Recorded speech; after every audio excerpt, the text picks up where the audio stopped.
It's time to chill out and get ready for a mediocre Q&A live stream. If you're old enough, grab yourself your favorite adult beverage, and if you're not, stick with apple juice. Put your feet up and relax. If you have any questions, feel free to ask them in the chat. And now let's cue up the intro music.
Hey, what is up? How you guys doing how are you all doing out there? I heard today that we can't say you guys anymore because that's too singular. So we got to say, how's everyone doing out there? All right. So HVACR videos live stream. Okay. I got a lot of new people here. I know. My name is Chris. I'm an HVACR service tech here in Southern California. And I like to make these videos on YouTube to kind of share the little bit of knowledge that I have. You know, with my YouTube channel, I do want to go into some transparency. You know, I get a lot of comments and questions quite often of people asking who sponsors are and different things like that. Okay, so I have two sponsors for my YouTube channel. They're both amazing sponsors, right? Sporlan and Refrigeration Technologies. But I can absolutely 100% tell everyone out there right now, those two sponsors, I specifically targeted or talked to them because I loved their products, okay? Sporlan has always been something that I've used, and Refrigeration Technologies also. And the cool thing for me is that Refrigeration Technologies is a local company out here. But I just wanted to make it clear. My sponsors do not dictate anything about my channel, nor will they ever, okay? And the same thing goes for any other channels that I'm part of, okay? Sponsors will never dictate that. We always try to find people that work with us, okay? All right, cool. Let's get off that topic. I will address the chat here in a little while. If you guys do have questions or things that you want me to cover in the chat, do me a favor and put them, your comment in caps lock. That way I can read it, and myself or the moderators will get to it, okay? Now, if I don't get to your question, you can feel free to keep reposting it unless myself or one of the moderators tells you to stop, okay? You can also send me an email at hvacrvideos@gmail.com because I'm sure there's going to be a lot of stuff that I don't get to, people's questions that I don't get to. Feel free to send me an email, okay? Let's get this off right now. It took forever, I know, and we finally did it, okay? We released the HVACR Tools YouTube channel. So it's simply HVACR Tools on YouTube. It's a little project that my friends and I are doing together. I'm going to go ahead and post a link in the chat right now for you, okay? please consider subscribing and give us some watch time on that channel. It'll definitely help us out, okay? The first video that we did on that channel was on the Testo new 550 series manifolds, the S and the I. And we had 3 different reviews, and each one of us liked them and didn't like them in different ways, okay? You guys can definitely see once you go to the channel, you'll see that. Now, we also have a little contest or giveaway or whatever you want to call it going on the HVACR Tools channel, okay, of which I just posted the link to, and I'll post it again here in a little while. Adam, one of the guys on the show or on the channel, decided that his manifold, he's going to go ahead and give that away. Now, to preface that, it is a slightly used manifold, and trust me, because it came from Adam, you guys want to go ahead and wipe that down with lots of sanitary fluids and stuff, okay? You want to make sure that thing is nice and clean. No. But in all seriousness, Adam just opened it up, checked it out, and it's not really something that he's going to use, so he's going to give away his Testo 550S manifold. So, there's a couple things you need to do. You need to be a subscriber of the new channel, HVACR Tools, and I'll post the link again right now, okay? So, once you subscribe to the channel, you need to also head over to our other social media platforms, Facebook and Instagram. Make sure you follow those pages too, okay? But on the YouTube channel itself, we need you to leave a comment on 2 videos, okay? You need to leave a comment on the very first video on the channel, the pants video, and then you need to leave a comment on any one of the 2 Testo videos, okay? That just says HVAC Overtime, all right? Do that, and we're going to pick a winner on the HVAC Overtime show this Friday, and Adam's going to send out his new Testo 550S manifold to that person, okay? You do have to live within the continental United States, and we'll discuss shipping and stuff with you, but so long as you're close and it's not a big deal, then we'll go ahead and ship it out to you, okay? So definitely go subscribe to that channel. Follow us on our social media platforms. We got a lot of new stuff coming to that channel. Again, it's called HVACR Tools. We did the Testo video. I've already got a Vito Tech Pack MC video loaded up because I have the small Vito backpack. So I did a little video on that. And then we've all got a bunch of new tools coming. I've got a bunch of different new Vito bags coming. And Adam just got a new blower door. Bill and I kind of discussing a few things, maybe the Navic vacuum pump, the battery operated one. Also maybe doing thermal imaging cameras because Joe has one too. I have a few of them. So lots of new content coming for that channel. Please go consider subscribing and help us get our views and everything up on there, okay? What are the main... Okay, so Jay Gonzo asks, what are the main tools needed for new technicians? Now, I don't know if you emailed me that question too. Someone had emailed me a question just like that.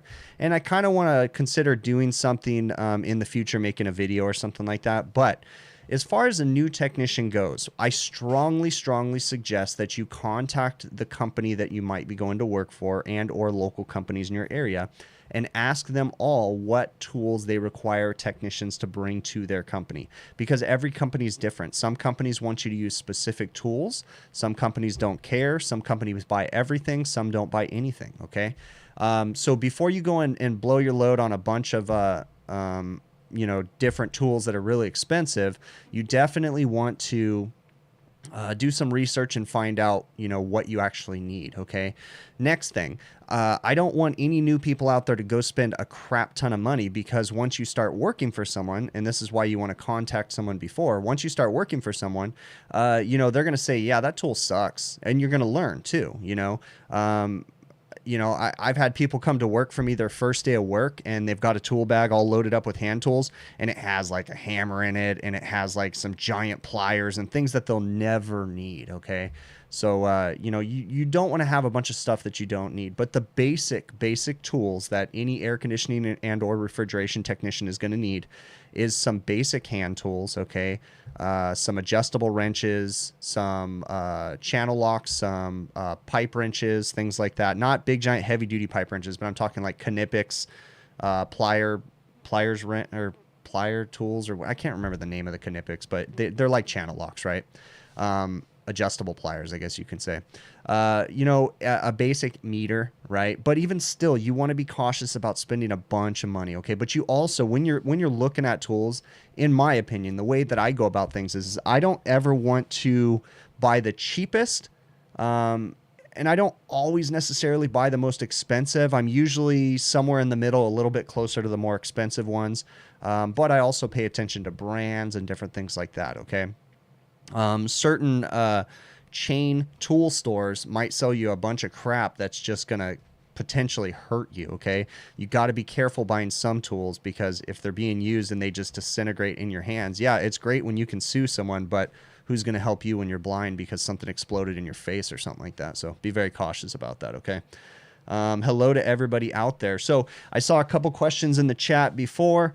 People were asking how my shoulder, my neck is. I've been doing a lot better. I've still been going to the chiropractor, relieving some pressure, getting things calmed down.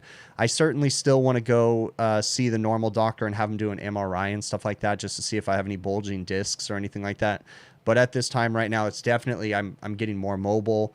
The swelling's gone down. I had a pinched nerve and I was off work for a good 2 weeks. It was crazy.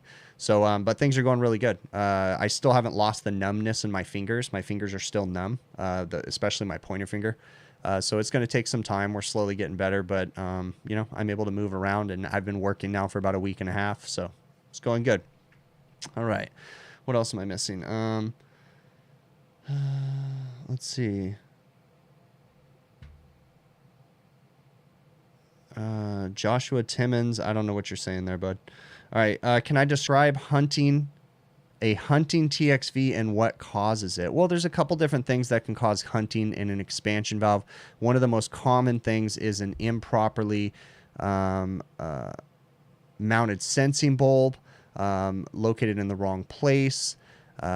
It could be a failed TXV. There could be a lot of things within the valve that can cause the TXV to hunt too. But the whole theory of hunting is that the valve is going to constantly open and close and open and close and open and close, back and forth, back and forth. So, all right, let's see what else we got going on here. I don't know if I answered that 100%. I think I felt like I got halfway through that answer and then I kind of ran out of steam. Let's see what else we got going on in here. Make sure I pay attention to my phone. I got a couple things on my list that I definitely want to talk about too. But let's see. Okay, well, I had only one video the last week because I missed a video on one of the days. Just didn't really feel like uploading. So it was the front AC is not working. So that was a York package unit. Okay, that was actually filmed back in September. And the unit itself, they called saying that, you know, one of their ACs wasn't working. But when I got there, I actually had 1.5 ACs not working because they had a stage down on the first AC too. So on this unit, you know, I kind of wanted to cover this. This unit is a piece of junk, okay? It's got a horrible condenser. You know, it's just completely destroyed. The unit is really old. The schematic's starting to fade. Just the general shape of the unit needs a new disconnect. It's just in really bad shape, okay? But even knowing that, when I get to the service call, I still treat it like it's a brand new piece of equipment. I still don't just assume the customer's going to change it. You know, I get all the information down. I try as much as possible to look at the big picture, so that way when I'm going through it, I give the customer a big picture quote, and then they can choose, hey, you know what, I don't have the money to do that. You know, we want to try to make it last as long as possible. Okay, but I'm going to continue to do that every single time, okay? You know, and I love being able to go back to equipment and put OEM fan motors back into it too. In the situation of this, we had a high pressure lockout code. Okay. So I had to kind of make an educated decision here. I walked up to the unit. It had a high pressure lockout code. It was running. Both condenser fan motors were running, but, I checked the current draw on both of them. You know, and I looked at the way that when I spun the blade, it slowed down really fast, which again is from experience something to me that indicates a bearing that's failing in the motor. If the bearing is failing in the motor can go into a high current situation. It could shut itself down, you know, but when I was there, it was working. So you got to be able to look at everything and understand the sequence of operation and how the unit works. So that way you can potentially diagnose. So I made an educated guess that the unit had a bad condenser fan motor, or that's what was causing the unit to go off on high pressure. Now, it still was running high pressures, but I was comfortable with the fact that the condenser itself was trashed, okay? I didn't let any gas out of the unit on that particular time. I didn't think that there was anything going on with it, and I've been the last person to work on that. The reason why the condenser is so trashed on that unit is because the customer used to have like an in-house maintenance guy. He wasn't even really a maintenance guy. He just worked at the location, and he would send him up on the roof once a month to change all the filters and hose off all the condensers. Well, I went up there one time when he was doing his work, and I mean, he might have well taken a fork to that condenser the way that he was hosing it, and it was just completely destroying it. And so that's why they're so trashed, is because of the way he used to hose it with a high pressure stream and just bend the fins on it. So just for fun, will I ever work on a portable ice maker? I don't know. I mean, if I ever came across one, I don't know. What up, Sean? How you doing, bud? Ooh, interesting, Sean. So you said you've got a problem with the Beacon 2 controlled system, and you want to confirm if the EEV is stuck closed. Oh, that's interesting. Well, if your coil's getting proper voltage, again, I'm not super familiar with Beacon 2, but I have worked on QRC, which is very similar to Beacon 2. So if your coil is getting proper voltage on the expansion valve, then I would assume that you more than likely have something going on with the valve. But you can also go into the beacon settings, and you can see, or QRC settings, and you can actually see how many steps the valve is supposedly opened, right? So you can go through there, and it says it's open 150 steps, but you're not getting any refrigerant flow through it. Well, then, you know, that's a pretty good indication that something's going on. But it could also be the data cable that's going between the two. Another thing you could do, let's see, do I have it back here? Yeah, I do. Hold on.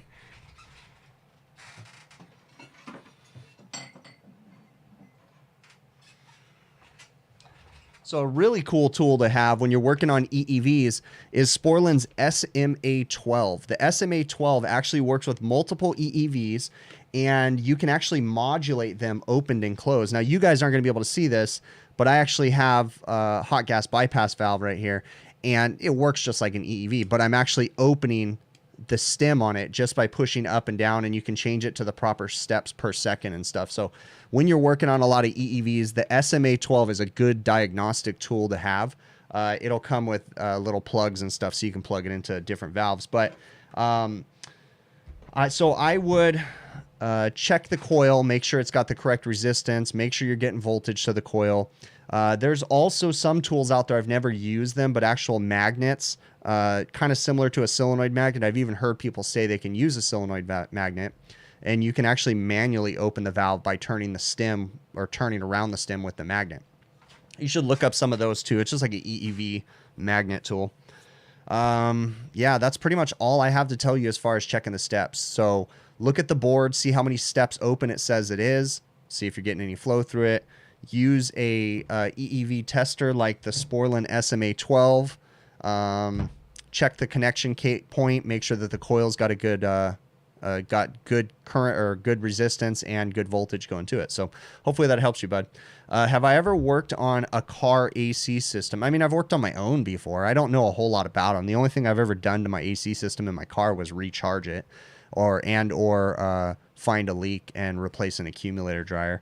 But that's pretty much it. I don't know anything about the proper operation. I'm not very fluent in that car speak.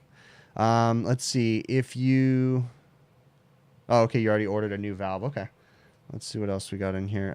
If you replace the entire 410A charge on a condenser with new refrigerant, do you need to add new oil? Not necessarily, Doug. I mean, it really just depends on if the oil has been contaminated. So, 410A refrigerant, you'll find polyester oil in the system. Polyester oil is yeah, I think that's how you say it, is a very hygroscopic oil, meaning that it loves moisture. So moisture just gets stuck in it, and it's pretty much impossible to get all the moisture out of the oil in a refrigeration system. So if the system has been open to atmosphere, which is the outside air, because of a giant leak or something like that, and it's been sitting there absorbing moisture, then you may want to consider changing the oil. Now, if you are just doing a repair because of a failed compressor, because of a stuck TXV or something like that, well, you know, who knows? Then you can probably save the oil. So you shouldn't have to, though. I mean, most refrigeration stuff that I work on, you get by with a lot. Now, there's some repercussions to having contaminated oil. It can lead to premature compressor failure. It can lead to system contamination issues and stuff like that. plating on the compressor parts, the copper plating, which can slow down bearings and stuff like that. So let me see what else we got in here. I said it in the beginning. I'm going to say it again because I'm going to keep saying this a few times so everybody gets an opportunity. So we released the new video on the HVACR Tools YouTube channel. Myself and my friends are doing together. I'm going to post a link in the chat again right now. We released the Testo 550 series video. So we looked at the Testo 550S and the Testo 550i, and we did a video. Now, in the future, you're probably not going to see 2 videos like that. We were kind of feeling out what was going to work for us. Are we going to do joint videos? So we're still trying to work out the kinks, but we never really planned on having 2 different videos for the Testo thing, but it's just kind of how it worked out. But anyways, please go give us some support on that channel. Subscribe, share it with anybody that you guys know. Help the channel grow. Our goal is to be able, I mean, I can absolutely guarantee you this isn't going to happen today, and it's going to be a long time before. But our goal, potential goal, my goal, I shouldn't say our, because I kind of discussed this with everybody, but my goal, but again, it's a community channel between the 3 of us or 4 of us, so it's not just my decision. But my goal is to be 100% self-funded on that channel. Now, that's not going to happen in the beginning, meaning that we're probably going to have to take on sponsors to help. But in the future, I would love to get to a point where we're self-funded on that channel to where we do not have to have any advertisers and or sponsors. But, you know, that's a far ways away because it's kind of expensive to go out and buy all kinds of tools. So we're definitely going to have to bring on sponsors and partners to help us in the beginning and work our way through it. And then maybe someday in the future, we become a fully self-funded channel. We'll see. Okay. That would be like an ideal dream, but we want to give honest reviews on that channel, just honest tool reviews. Okay. So we got a really cool promotion that the Testo manifolds, everybody got one. Okay. As part of the channel start. And Adam said he's not even going to use his because he doesn't need another manifold right now. So he's actually going to give his manifold away. It's slightly used. And like I said in the beginning, you guys may want to sanitize it with antibacterial sanitizers because you never know what Adam's into. So you want to be cautious about that. But you definitely want to enter this contest. Okay. So in order to enter the contest, what you need to do is you need to be subscribed to the YouTube channel, follow our social media platforms, HVACR Tools on Instagram and Facebook. Okay, it's a page and a profile on Facebook, or page on Instagram and whatever. You know what it is. So follow us on social media, Instagram and Facebook. Subscribe to the YouTube channel HVACR Tools. Okay. Leave 2 comments that say HVAC overtime. One on the pants review video and one on either one of the tools videos. Okay. Do that, and then this Friday, on the HVAC Overtime Show, we're going to pick a winner. We do want you to live in the continental United States, and as long as it's nothing crazy, we'll cover the shipping, but we'll discuss that after everything else is done, okay? So Adam does have the 550S manifold, and again, he's going to be giving it away on Friday, but you need to follow those steps. So subscribe to the new HVACR Tools channel. Follow our social medias on Facebook and Instagram, HVACR Tools. Leave a comment on 2 of the videos on the channel, the pants video and any one of the Testo videos, okay? And then we'll pick a name on Friday. All right, let's see what else. How much of a walk-in freezer's drain needs to have the heater on it? Nathan, ideally you want the defrost or the drain line heater on every inch of the walk-in freezer drain, or what I mean by inches is you do a pipe wrap, right? You wrap it around there, and depending on the temperature and the size of the pipe and, you know, the pitch that you get on it, you need to bring the wraps closer together or further apart. But you need it to be wrapped around the entire drain line, okay? So they make cut-to-fit heaters. You wrap it around, you insulate it.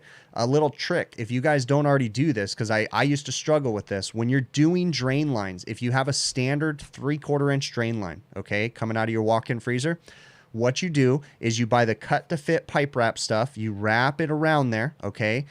Sean, thank you so much for that super chat, bud. That is amazing. Thank you. I really appreciate it, man. So you wrap that heater all around it, and then you put 1 1/8 by 3/4 wall insulation over the heater and the drain line, and it'll slide right over it. So if you have a 3/4 inch drain line, you wrap a heater around it and then slide 1 1/8 ID insulation over it, but make sure you get the 3/4 or the 1 inch wall in the insulation, and that will work amazing. But you need to have it touching as much of the drain line as possible to be safe. Okay. All right, let's see what else we got going on in here. What's with the continental U.S.? Alaska has the same postal service as that. Yeah, you know what? You're right. Alaska. When I say continental, yeah, you're right. I shouldn't have said continental. It would. We'll take care of you, bud. Just trust me. All right.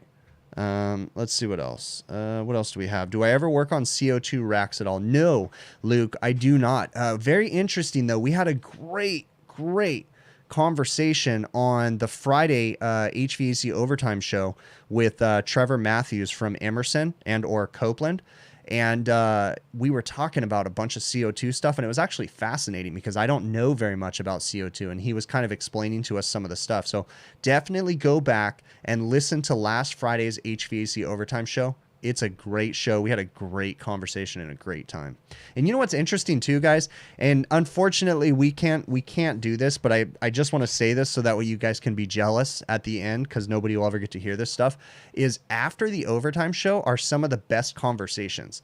Each guest that we've had on the HVAC overtime show on Friday, whenever the show is over, they usually stick on the show for a half hour to an hour after, just talking. Of course, stuff that we can't record because everybody's just having a good conversation.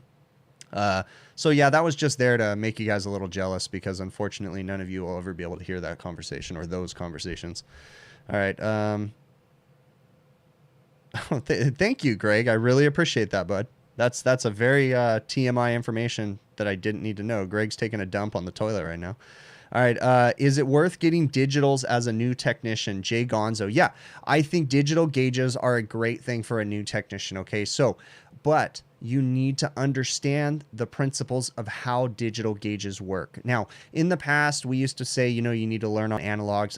I don't know if that's quite true anymore, because the accuracy of digitals and what you're missing out by using analog that you're not getting from a digital gauge is kind of a big deal. Now, of course, you can do everything with analog gauges and special thermometers and PT charts and all that stuff. But for the 15 minutes you're going to spend playing with the PT charts and conversions and calculations and stuff, your digital gauges have done 10,000 calculations over and over and over again, because they're constantly sampling every single second. In fact, one thing that you're going to realize, especially for someone like me coming from a non-digital era to the digital era, is that, you know, the concept of checking for evaporator superheat on a running system, adjusting expansion valves and things like that, even checking system charges. When you would put analog gauges on there and you would take your digital thermometer and you'd set it outside and you'd look and you'd say, or you put it on the pipe or whatever, and you take that measurement and then you'd sit down and write it down, and then you look back at the gauges and the gauges have moved. Well, since the 30 seconds that it took you to do that calculation, the superheat, you know, in small increments has changed multiple times. Okay. So digital gauges will help you to see real-time stuff, and you can actually see systems operating. So I strongly encourage digital gauges, but I don't want you to break the bank. And I want you to be practical about what you purchase. I also want you to do research. Okay.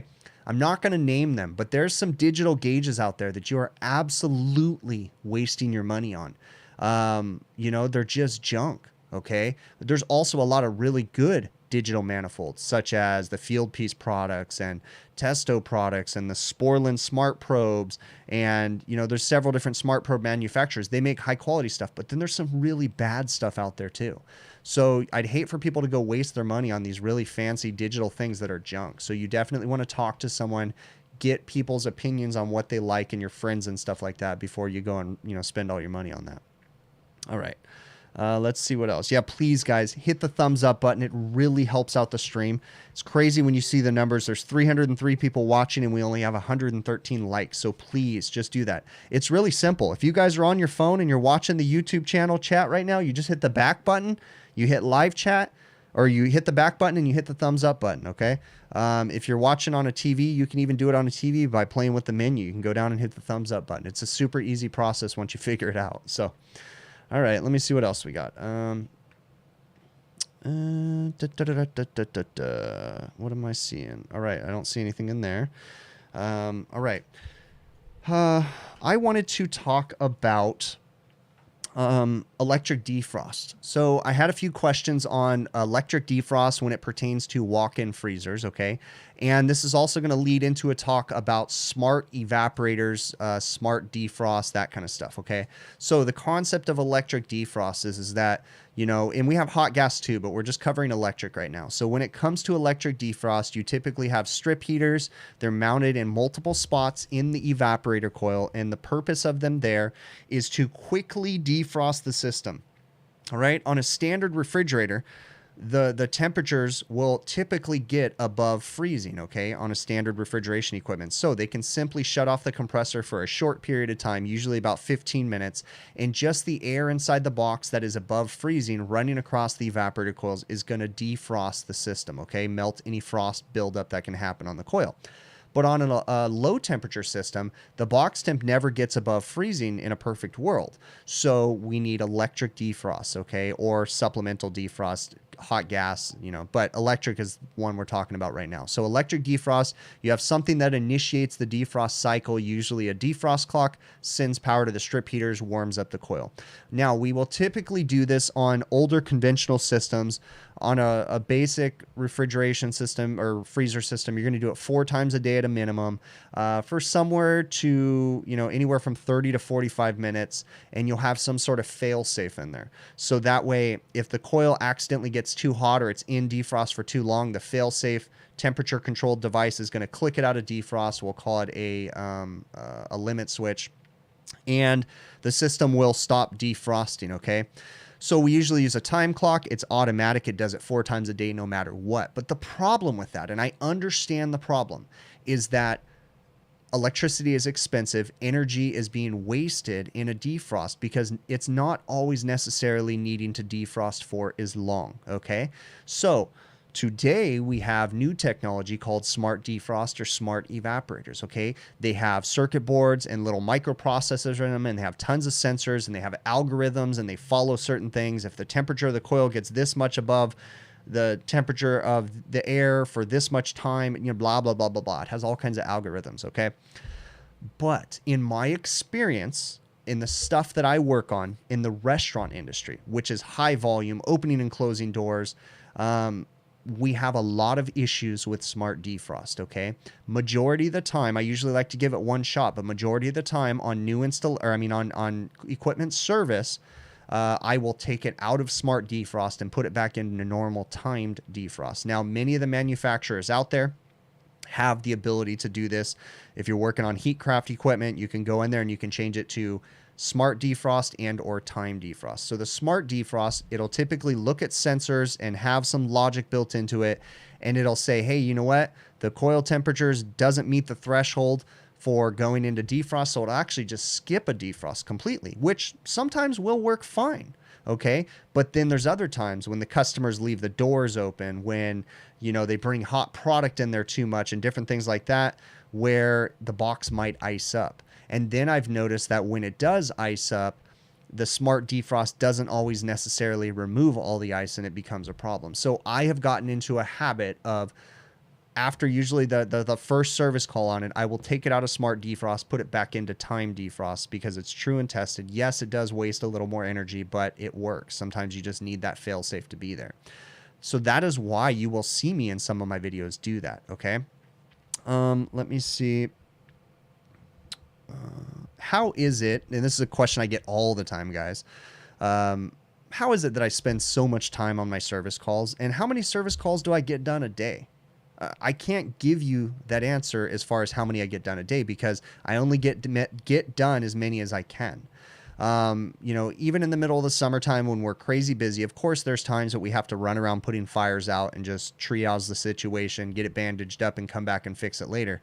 But majority of the time, I and all of my employees will spend as much time as needed on the job with the customer's permission to get the job done adequately for whatever we need, okay? The customer may not want us in their cook's line for so much time, so we got to do whatever we got to do to get it operating, then we come back and finish it another day.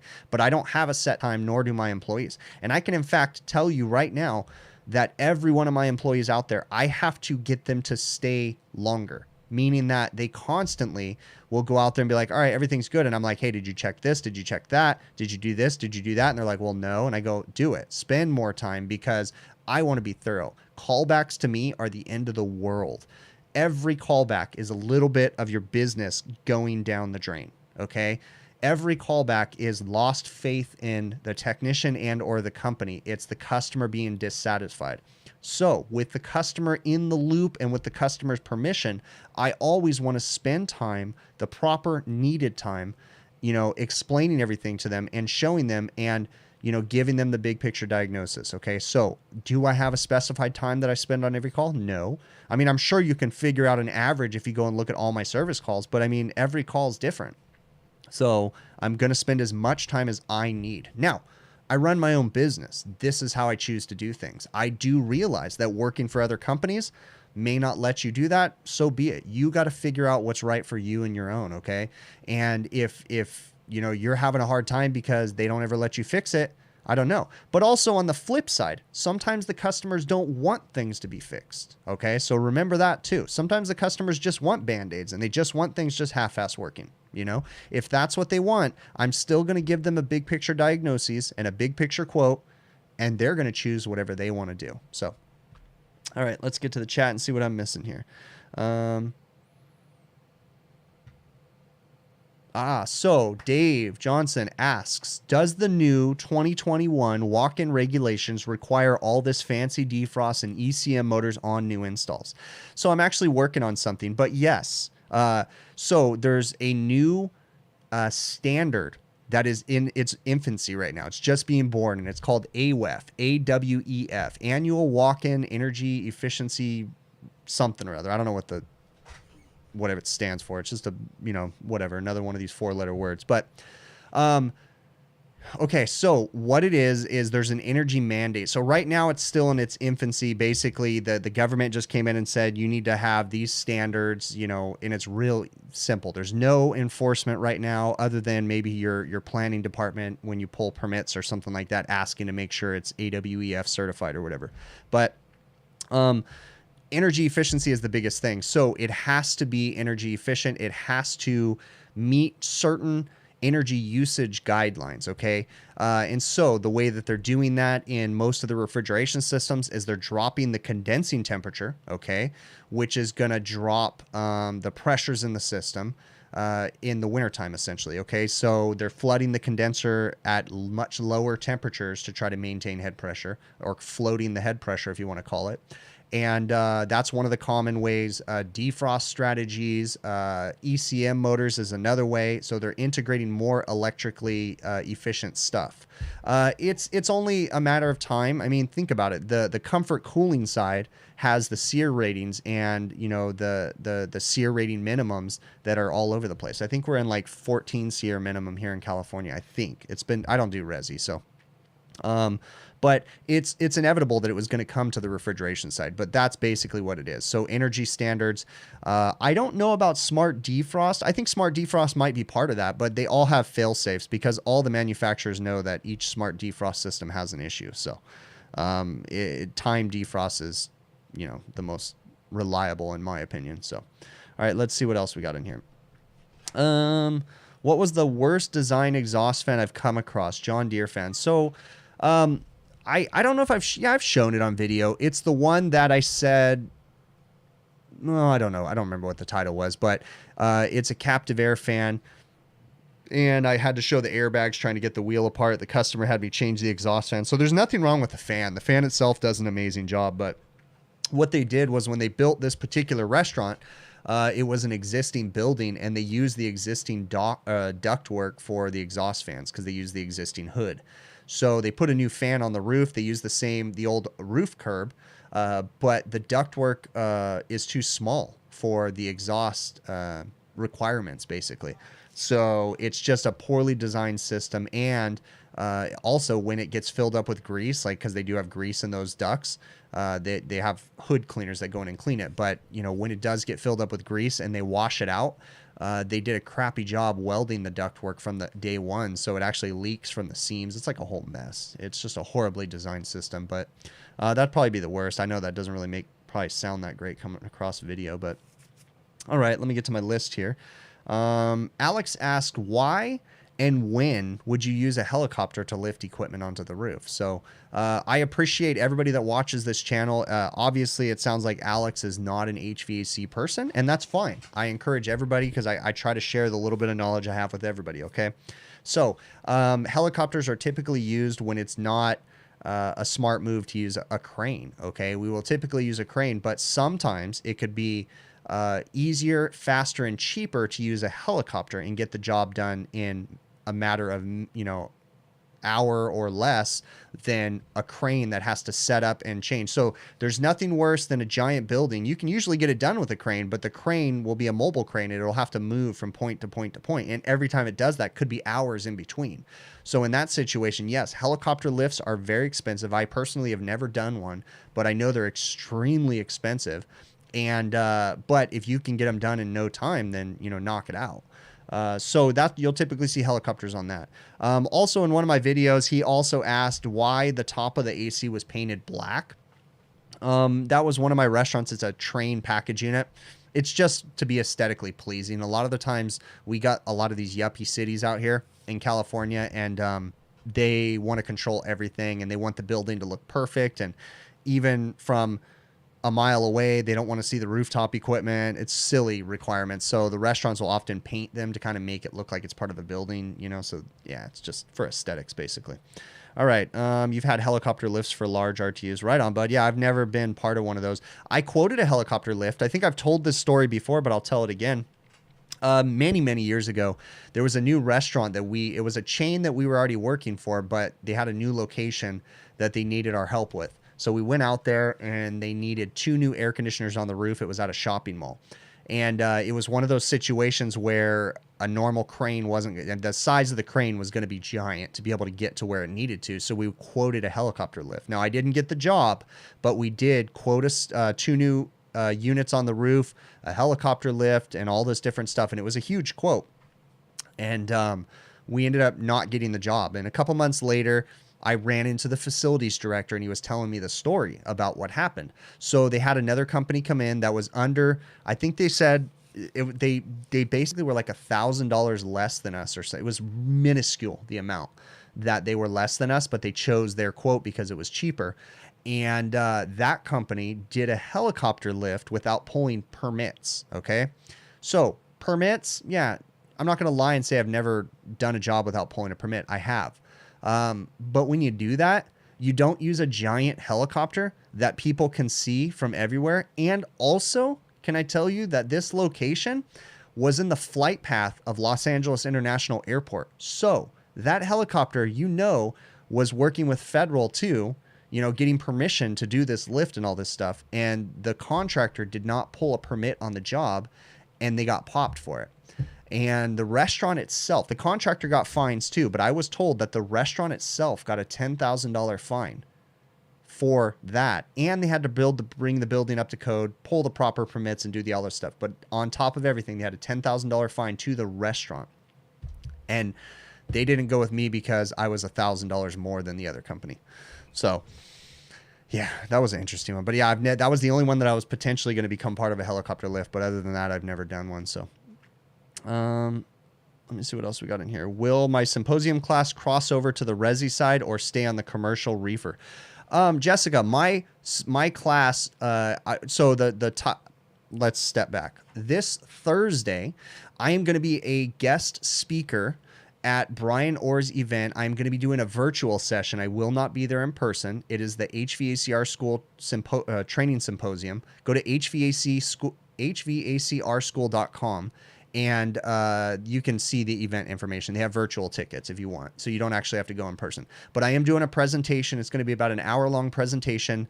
It's going to go along the same concept that I always preach, big picture diagnoses. And I'm going to show some examples and how things can, you know, the title of the talk is going to be 4 common big picture repair things that were missed or something like that. But will it go into residential side?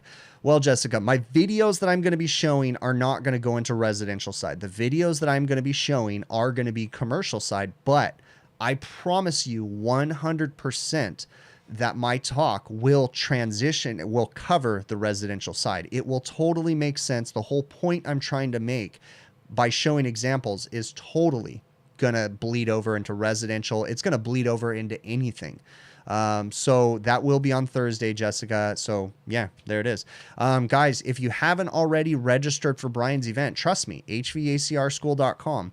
You can do online virtual or you can do in person, but online virtual, and you're going to have access to the videos that he makes online and stuff like that for like a while after the presentation. So it's not like you just got to watch it that day. You're going to have access after. So for the very small amount that he's charging for tickets, even in-person tickets are totally worth it. But if you can't make it in person, trust me, do the digital.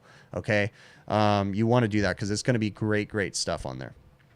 All right, let's see what else. Why do I make P-trap on refrigerant lines on a walk-in? Chad, so it's all about refrigerant velocity, Chad, because as the refrigeration lines get longer and longer, it gets harder and harder to push and pull refrigerant through them, okay? The velocity or the speed of the refrigerant slows down and or speeds up at different times depending on the refrigerant line sizing. So along with refrigerant velocity comes another thing. Refrigerant carries oil when it moves, okay? So oftentimes the oil can leave the compressor and get trapped somewhere else in the system, typically in the evaporator coil, okay? This will commonly happen when you have a compressor or a condensing unit up above the evaporator down below, okay? So with the oil traveling with the refrigerant, that oil can get stuck in the evaporator coil. And oftentimes, once it gets going through the evaporator coil, there's a pressure drop, right? You've got liquid refrigerant coming down through the liquid line, and then there's a huge pressure drop, 100-something PSI difference. So then the refrigerant slows way down and it runs through the evaporator coil so that way it can absorb the heat and discharge that heat outside. Well, when that refrigerant pressure drop happens after the expansion valve, the refrigerant slows down, starts absorbing the heat, and some of those oil droplets can get left in the evaporator. What we will often do is add a suction line P-trap on the suction line coming out of the evaporator. And what it'll do is it'll actually speed up the refrigerant when it does that little whoosh through there. And the theory is that it's going to grab those particles and help to carry them back up to the compressor.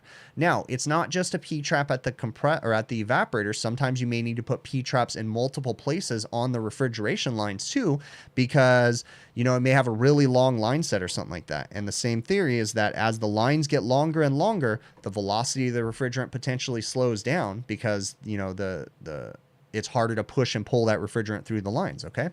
So hopefully that answers why we use a P-trap. It's simply there to increase the velocity of the refrigerant in hopes that it grabs the oil droplets and helps to get them back up onto the roof.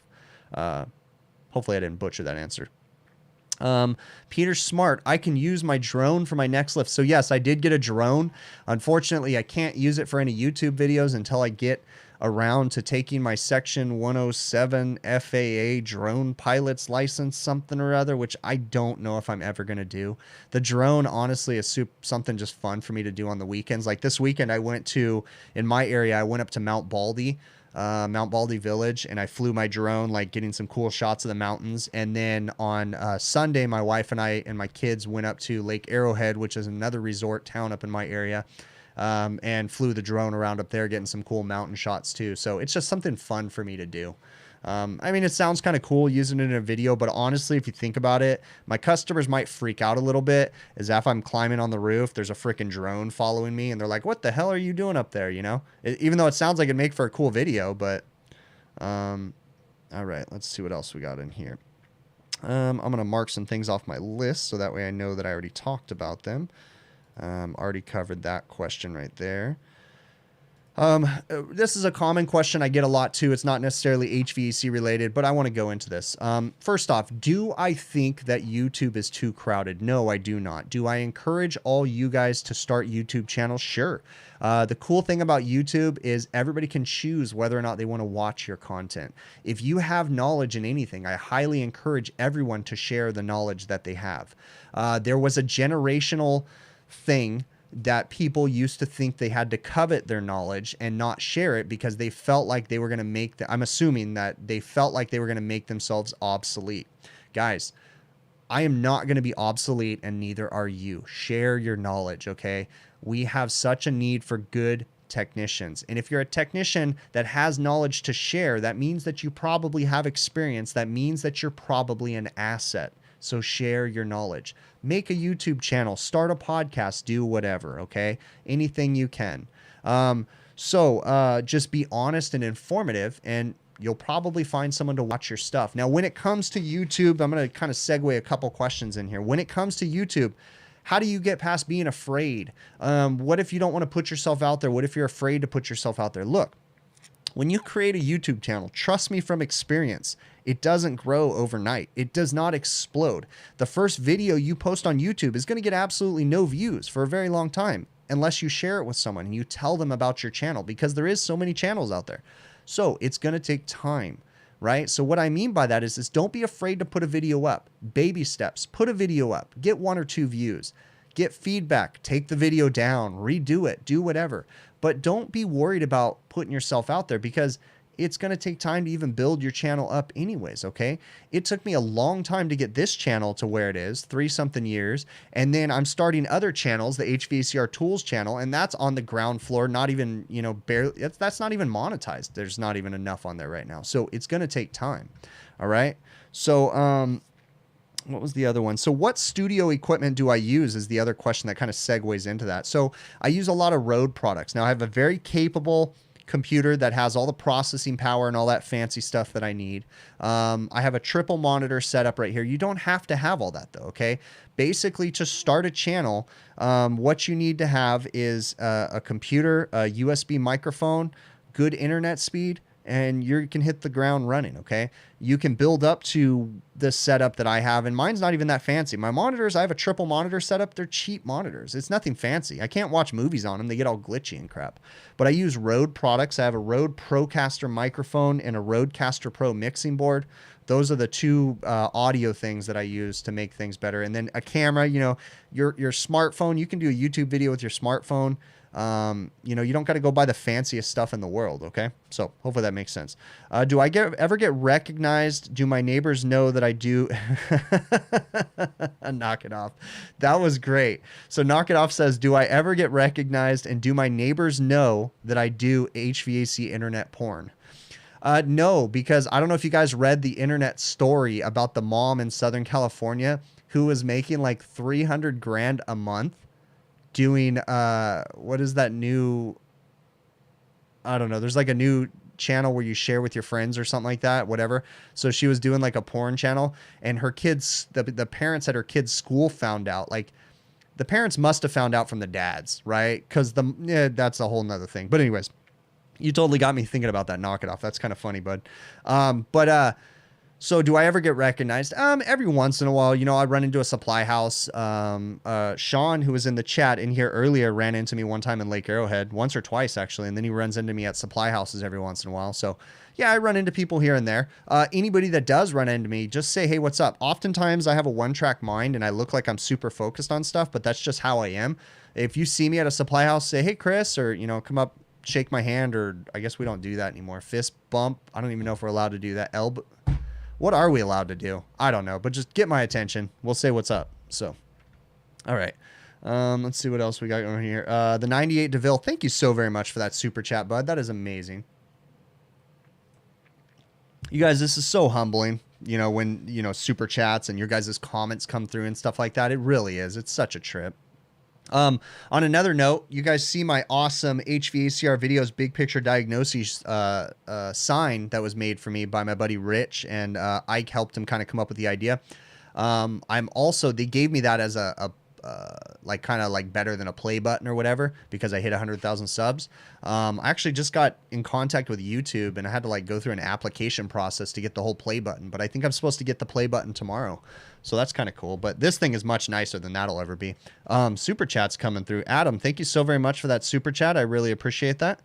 And Twisted Candle Company, thank you again. I really, really appreciate that, bud. Oh, the Aeon YouTube channel. Yeah, I'm sure there's a lot of need for that on there. So let's see what else we got in here. Yeah, it was a OnlyFans there, Christian said. All right. Call them turd chasers. All right, I'm seeing what I'm missing in here right now. What else do we got going on? I'm looking through the chat just to see what I missed. Have I ever accidentally caused a compressor to go bad? Not that I know of. When will they upload the other part of the tweakers? I don't know. I'm kind of torn on that one because I have some footage. It might come out this week. I don't know. We'll have to see. We'll see. It might be my footage this week. It's just a weird editing situation on it, but maybe where. All right, what do we got? Start an OnlyFans. I should start an OnlyFans video. I will. You know what? I'm going to do that. I'm going to do the HVACR videos OnlyFans, but it's going to be not what you expect. It's going to be like weird-ass videos that people have to pay me for. So, yeah, we're going to do that for sure. I'm going to write that down. I'm going to write it down for sure. Let's see. Who else is in here right now? I just saw something right now. What am I missing? All right. I'm going to start that OnlyFans. That's pretty funny. I'm going to do like a funny joke one.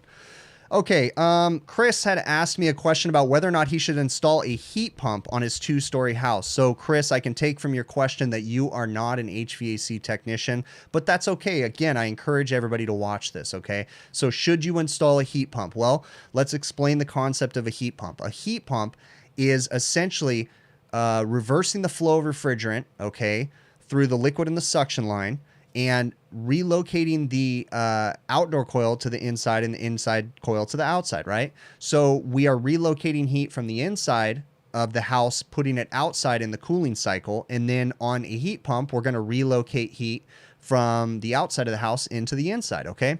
We're doing that with electricity. So should you put in a heat pump at your house? Well, a heat pump is not the smartest decision here in Southern California. Southern California has really high energy costs. Ironically, Southern California is also trying to implement heat pumps and make them a standard and code or whatever, right? They don't want us using gas. But it costs a lot of money to run a heat pump here, okay? So with that being said, is a heat pump a good idea for you? Well, it really depends on your energy, okay, usage and the energy costs, and it depends on your location in the country. I think you said you were in Atlanta, Georgia, so you have, I would consider like mild winters, not like California winters that are just like 50 degrees, but I mean, you know, you get cold, but I think it's, you know, a little bit warmer than most places, right? It's not like way up in the north. So it might be a good solution for you. Okay. Good things about putting a heat pump in your house is that it gets one more potential carbon monoxide source out of your house. Not saying that air conditioners, gas furnaces put out carbon monoxide, but if they're installed improperly, if there's problems and there's issues, the carbon monoxide that they could potentially put out could leak into the house. Now it's very rare, but it does happen. Okay. So if another really important thing to think about, though, installing a heat pump is it matters with gas heat furnaces too, but your airflow is huge with the heat pump, okay? You have to make sure that your ductwork is adequately sized and properly installed with air conditioning and or heating, but especially with a heat pump unit, okay? So sure, I think you should, as long as you have a good quality person and you understand the pros and cons, electricity usage and stuff like that. Guys, these super chats that are coming in, thank you so very much. Twisted Candle, 716 Appliance Guy, that's amazing, bud. Thank you. Laska, thank you. Yeah, I did see Roger Wakefield in here. How you doing, Roger? How you going, bud? I watch your stuff from time to time, Roger, so that's really cool that you're in here. Roger, my name is Chris. I'm with HVACR Videos, obviously, and I'm just another YouTuber similar to you. Same concept. I do air conditioning, make air conditioning videos, so... but it's cool to see you in here, bud. Ramon C., thank you very much for that super chat. Okay, I'm going to get to a couple more things on my list that I want to talk about, and then we'll get to some more on the chat. Let's see. Peanut-style fan cycle switches on ice machines. If you don't do ice machine work, then everything that I said was just a foreign language to you. But if you do a lot of ice machine work, you understand where I'm going with the peanut-style fan cycling controls.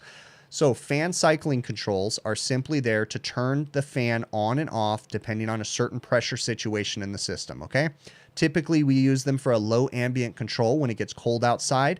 We've got to maintain a proper condensing temperature inside that condenser. We'll turn off the fan to drive the head pressure up, increase the condensing temperature. We also need fan cycling controls when we are doing hot gas defrost and stuff like that, okay? So the peanut style fan cycle controls tend to have a high failure rate, okay? Depending on what manufacturer you're working on, they have a, like, basically they're bad before they're even put in failure rate sometimes, okay? But there's some good peanut style controls out there too. I prefer to use non-peanut style twist-on pressure controls, but you need to understand that if the machine is under warranty, you always want to go back with OEM warranty approved parts, okay? But sometimes I will go away from warranty, especially on fan cycle controls. When it's out of warranty, I will go away from OEM, I should say. So on the Manitowoc ice machines, you guys know the pressure control situation on the fan cycles. I will put in a Johnson pressure control, actually a P70AA-118C Johnson control adjustable fan cycling control. So a P70AA-118C, I think is the number that I use. And that control is adjustable, has a capillary tube on it, super easy, and they tend to last forever, okay? All right, so let's go ahead and cover that one real quick off my list, and we'll see what else we got going on in here.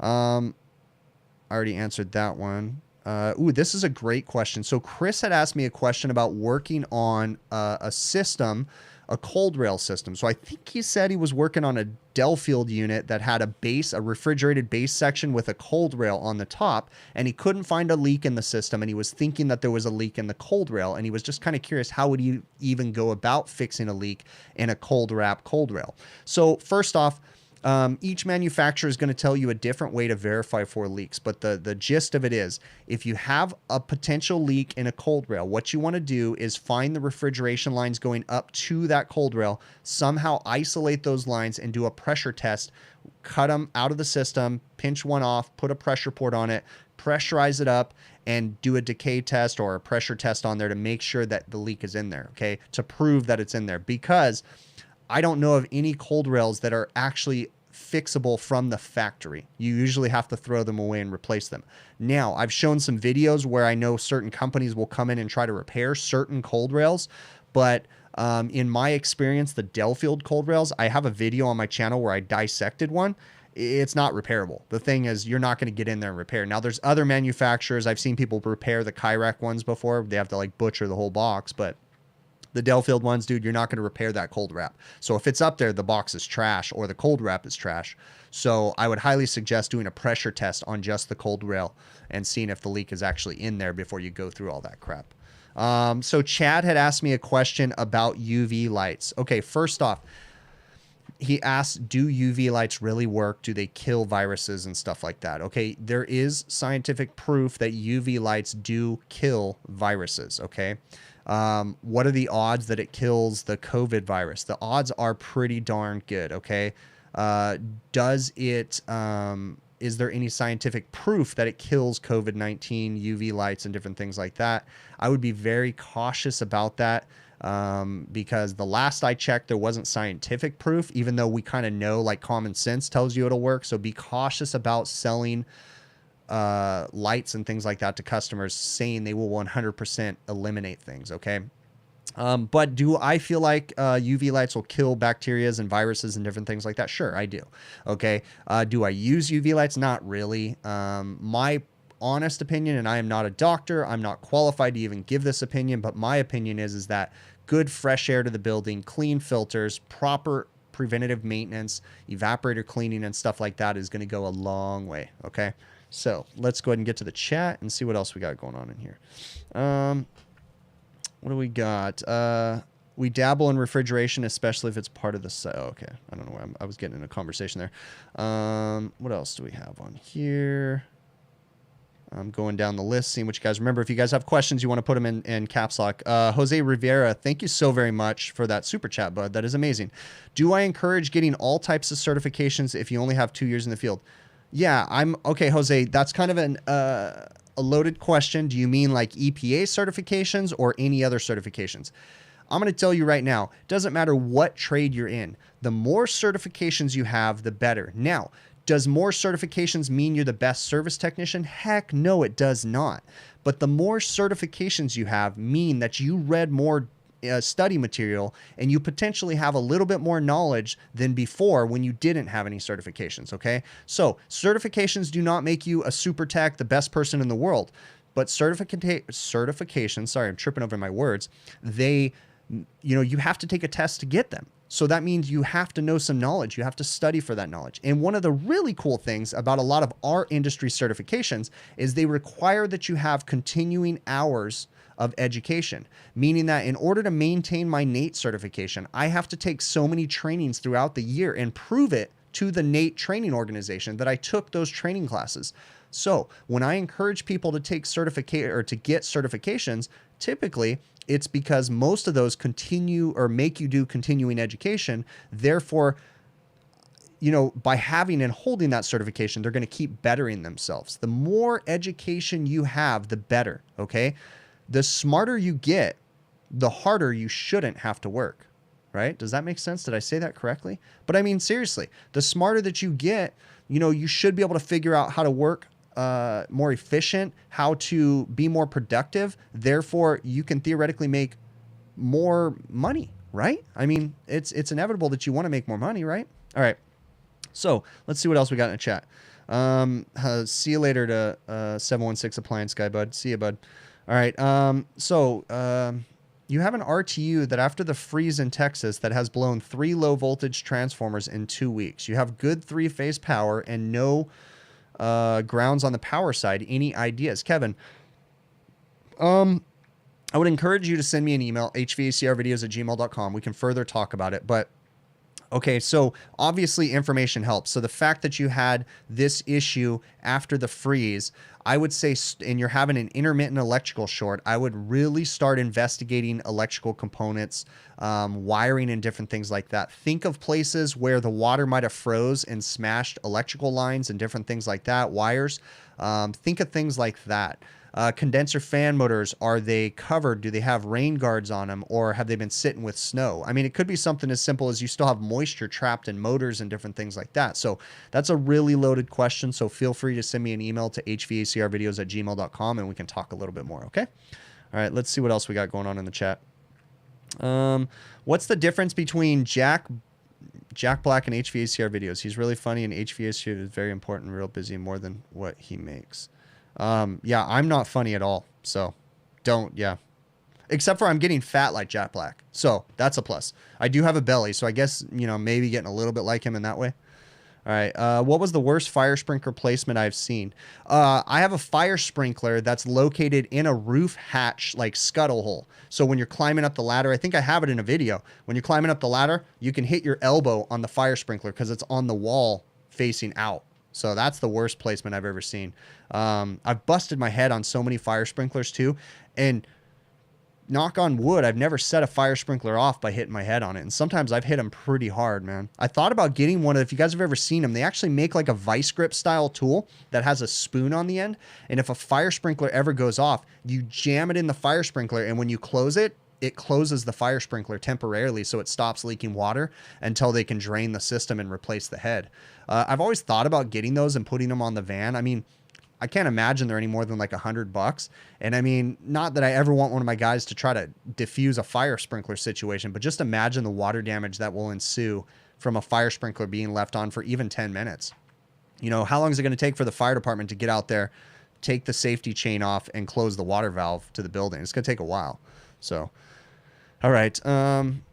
Greg is asking if he should start out residential or commercial after you graduate.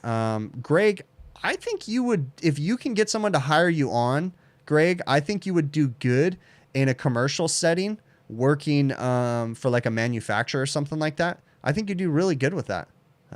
You know, that'd be a good thing for you. There's a lot of different aspects in this trade, Greg, and you, I think, would excel very well in the commercial side for a lot of reasons. So, all right. Am I ready for warmer weather? Oh, yeah, you are. Yeah, definitely. I'm ready for warmer weather, too. I'm ready for things to pick up. So my thoughts on low ambient temperature application up in Maine, you need server help. Well, if you need server help, you need to have a properly engineered air conditioning system for that particular server as far as low ambient. Because, guys, if you don't understand, when you have server rooms generate a lot of heat, okay, all the time. So air conditioning runs 24/7 pretty much in server rooms. It's not just, I mean, you can cool a server room with a typical split system or a typical mini split, but to do it properly, that server room, the runtime on that is going to be damn near 24 hours because of the heat load, okay? And so oftentimes, being that they're running 24 hours, like he is in Maine, it could be, you know, ridiculously cold outside and we still have to run. So we start to have problems with that. So they have some, you know, little kits they put on mini splits and stuff like that. But you really need to look into a proper system for a server room.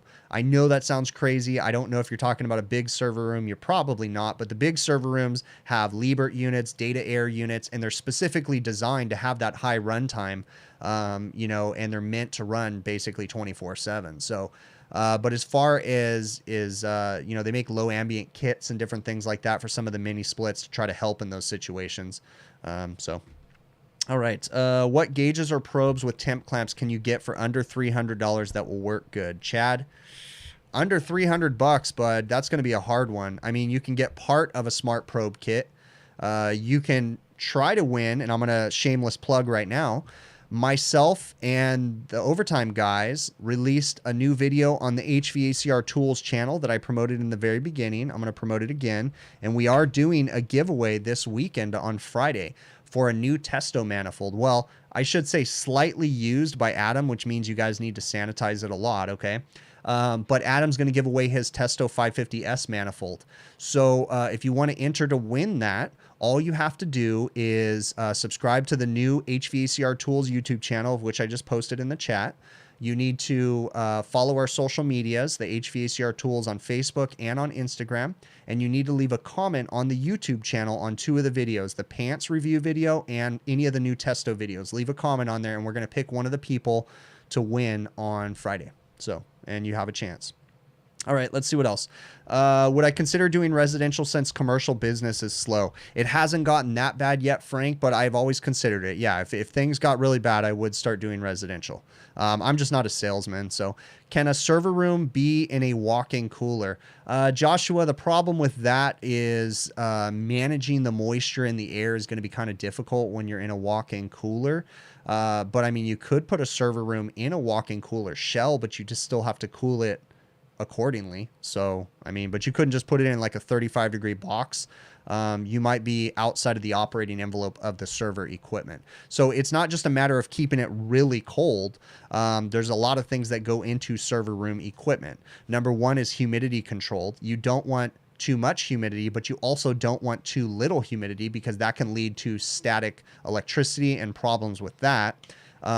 So those are things to think about with that. But also in a walk-in, you're going to have a harder time controlling humidity in a refrigeration system. So that's why they typically will use air conditioning systems and maintain, you know, 70 to 75 degree ambient temperature around that equipment. So, Jose Rivera, I don't know if I said thank you, but thanks again for that super chat, bud.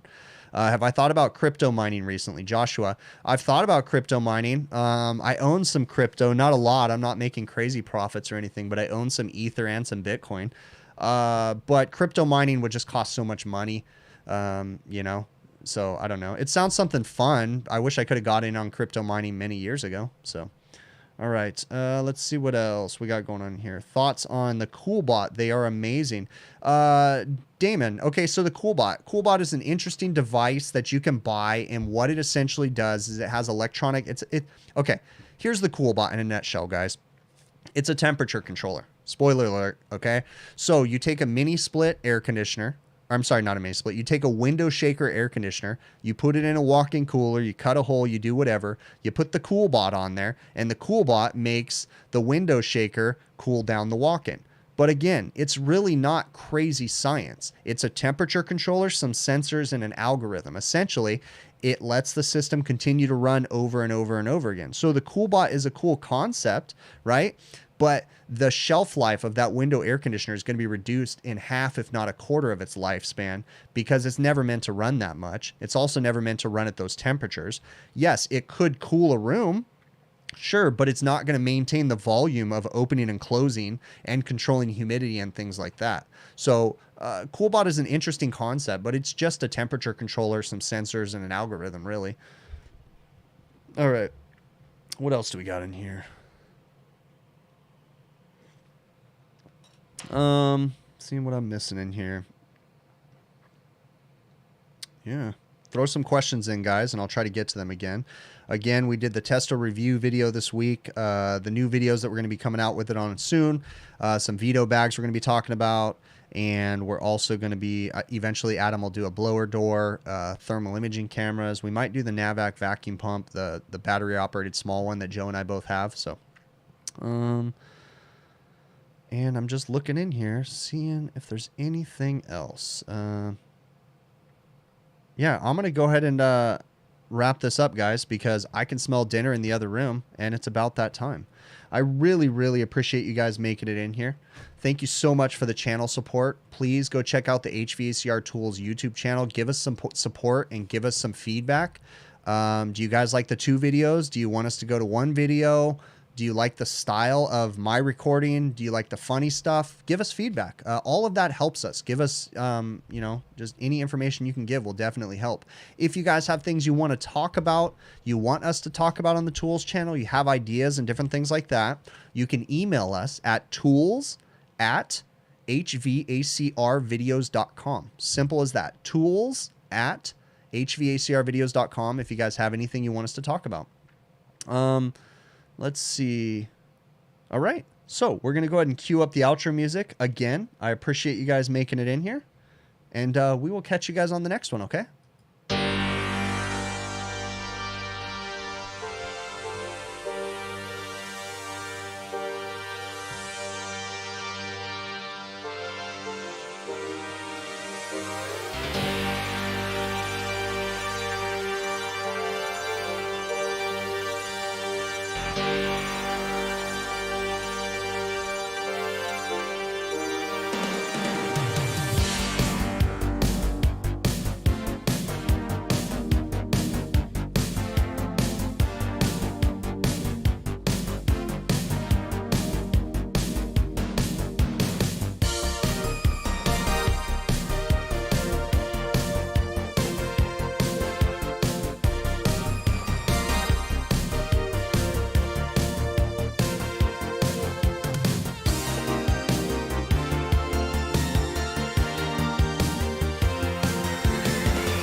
I was going to try to not blink, but the fan behind here is blowing on my eyeballs and it was kind of hurting it. So I can't do the not blink thing, but thanks again.